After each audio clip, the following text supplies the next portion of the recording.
Hi,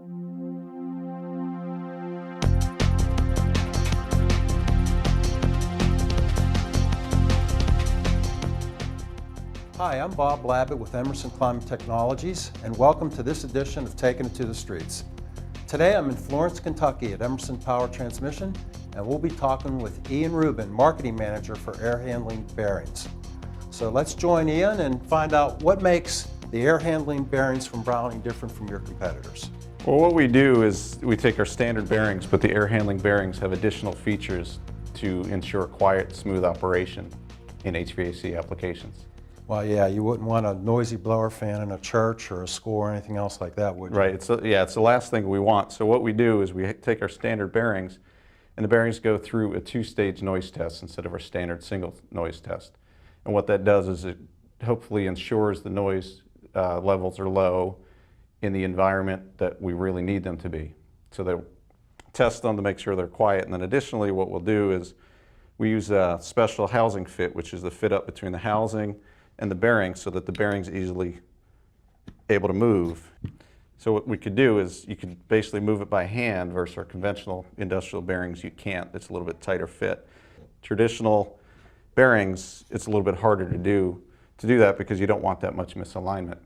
But the reason we do it here is because many HVAC applications have light sheet metal bases and frames, so that allows the installer to get the proper alignment of the bearing. The last thing you want is a bearing that's misaligned, because it's going to generate heat, which is going to break down the lubricant, which is going to cause excessive noise and eventually a premature failure. So one of the other features of this product is the locking mechanism for the shaft to the bearing. Could you explain that to us? Yeah, traditional bearings use a set screw locking design where two set screws actually dig into the shaft and lock it. And another design is an eccentric lock collar that's somewhat similar to a set screw, where it's using a cam feature to lock it in. They're good, robust locking mechanisms, but what they do is they distort the inner ring, and the inner ring ends up having a non-round ball path, and then the concentricity, which is the alignment between the bearing bore and the shaft center, is different. So it ends up being slightly oblong, and it'll result in some imbalance in the system. And what we do is we offer our BOA concentric locking, which is becoming somewhat of an industry standard in HVAC. And you can see it has tangs on the inner ring and then a clamping collar that actually locks down on the tangs and permanently locks it to the shaft.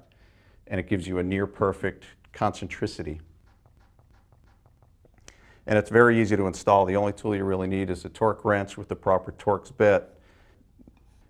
Slide the bearing onto the shaft, and then you hold the collar in place, and all you really need to do is tighten this Torx screw, clamps to the shaft, and it makes removal fairly easy because it eliminates that imbalance. Here's an example of a shaft that we ran in our test lab, and you could see the excessive fretting corrosion that occurred and did some of the damage from the set screw. And really what this is a result of the shaft and bearing running non-concentric to each other and a little bit of wobble or imbalance in the system, and the bearing inner ring will move relative to the shaft and cause some oxidation and rust. And contractors know they spend a lot of time removing bearings from a shaft.